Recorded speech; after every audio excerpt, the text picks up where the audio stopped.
All right, everyone, it's time to talk about Tulsi Gabbard first because it's funny, she's almost managing to take the show away from impeachment and put the spotlight on her, and it's definitely a gambit. Let me tell you what Tulsi Gabbard's doing. So for those few people not aware, like you conked out early, you got tired of the impeachment shit, Trump has been impeached. I'll be talking about that similarly as well because it's the major news, politically at least, of the day.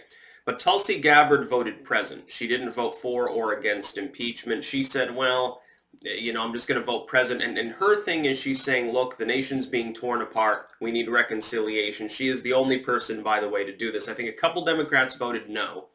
And then she voted present. And so the Democrats and Republicans, 99% partisan vote in the House, which is exactly what was expected. Pelosi was glad at the end of the day that she didn't have 10 or 20 Democrats defecting, but it still didn't look good. And Tulsi Gabbard steals the show. Now here's her gambit. Her gambit is saying, look, I'm polling at 1, maybe 2 points. I don't even have a 2 share within the Democratic field. She has nowhere to go but up. Any attention, therefore, is good, even if it's primarily negative attention from the left. Now, if you look on Twitter, keep in mind, Twitter skews heavily to the left. Leftists are more organized on Twitter. It's sort of like the inverse of YouTube. YouTube has a right-wing and a libertarian front politically and news-related that's more powerful than people on the left because they got there earlier. They simply set up shop earlier. They started making that kind of material years before. It's sort of like religious groups having a disproportionate ability on some sites, like on Gab. Religious people are more big on Gab because they got there earlier. They felt maligned elsewhere. They gravitated there, started making content. I can remember when YouTube had a lot of religious people on it. By the way, after months of drinking instant coffee, preferentially, because you don't have a drip coffee machine, drip coffee tastes a little bit weird. I think I brewed it a little bit too strong, and that's something for me, trust me. You cannot stomach the kind of coffee that I drink. So Tulsi Gabbard said, I have nowhere to go but up, so I'm not losing anything by doing this. I'm just going to fucking vote present. Now, if you think that it's actually about her caring about the nation being torn apart, her doing this doesn't do anything but inflame that Twitter left. But I think that what she's thinking is that there are some people, they're not really on board with Trump. They're still casting around for a Democrat. They want someone capable of making an independent decision. Maybe they gravitate to Gabbard. If she only picks up a point or two, she shoots ahead, probably ends up even with a Yang or a Bloomberg, she becomes viable, technically speaking. Can certainly supplant a Klobuchar. She's already outlasted Harris. If she can outlast Klobuchar, she becomes sort of the woman to beat because Elizabeth Warren had her day in the sun and failed. So Tulsi Gabbard could, in theory, become a viable candidate on this move, but it is a hell of a fucking gambit. The chances are not high that she goes ahead more than a point or two. That being said, it gives her enough staying power. She'll probably get a surge in donations. She probably gets a surge in support, and what that support will be, partially, I would say, never-Trumpers. Despite the fact that it's literally her grandstanding on impeachment, some of the never-Trumpers are not particularly vicious. They just don't like him because they've been told not to like him. They're casting around for the Democrats. They're not going to vote for incoherent Biden. They're not going to support a leftist.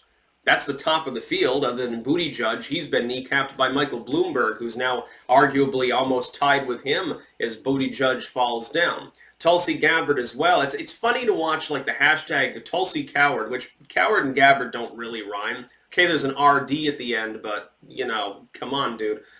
Be a little bit more inventive. That's the Twitter hashtag currently trending. Top in the world and the U.S.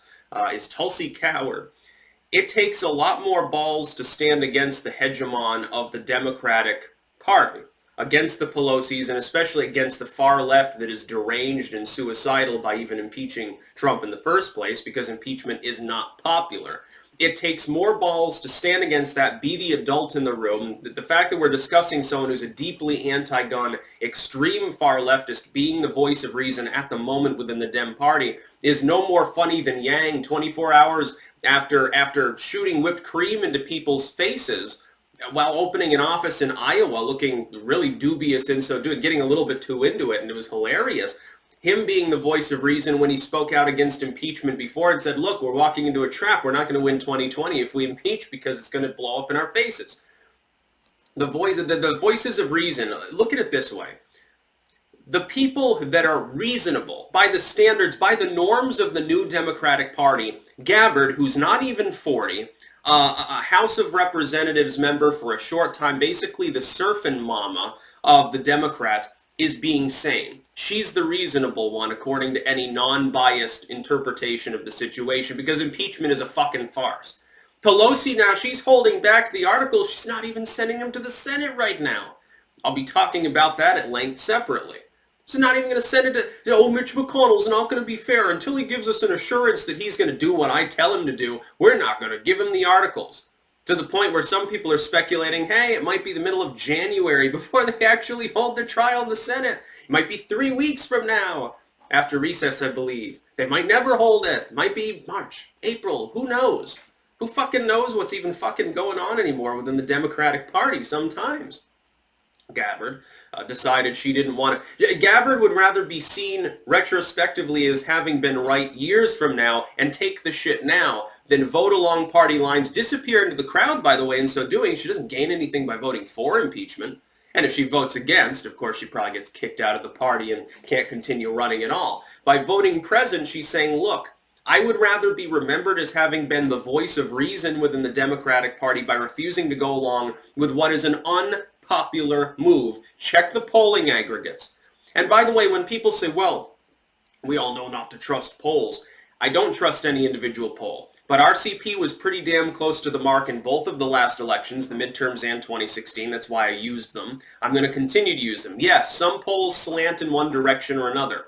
Sometimes polling aggregates tilt in one direction or another because of systemic mispolling, like we had in 2016, where Clinton was being vastly overrepresented in virtually every poll other than Rasmussen and YouGov. I understand that, but the aggregate is more accurate than individual polls.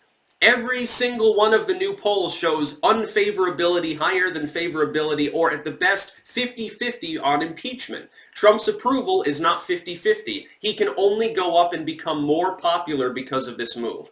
He's not going to lose steam because he gets impeached, especially since the Democrats now don't even give people the assurance. Pelosi's not even assuring the leftists within her party that she's going to proceed to give it to the Senate. They're trying to make up excuses. They're saying, well, we need more fact-finding done. Why did you hold an impeachment vote before you were done with your fact-finding?